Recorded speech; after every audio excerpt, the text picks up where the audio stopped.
সাবেক প্রধানমন্ত্রী, BNP chairperson,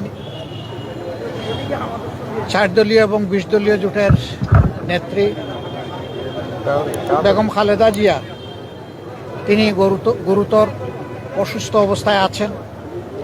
এবারকার এর আগেও তিনি এসেছেন বহুবার, কিন্তু এবারকার মতো এত সংকটজনক পরিস্থিতি এর আগে তৈরি হয়নি। আমি ধৈর্য ধরছিলাম, দোয়া করছিলাম বাহির থেকে, এবং ধারণা ছিল যে এখানে এসে ডিস্টার্ব না করি।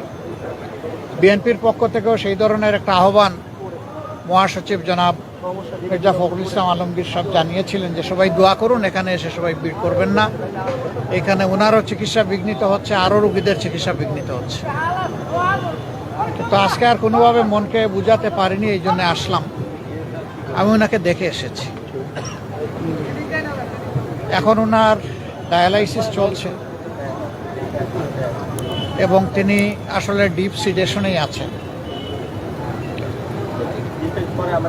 সারা দুনিয়ার মানুষের সাথে আমরাও দোয়া করি আল্লাহ তাআলা ওনাকে সুস্থতার নিয়ামত দান করুন। আমিন।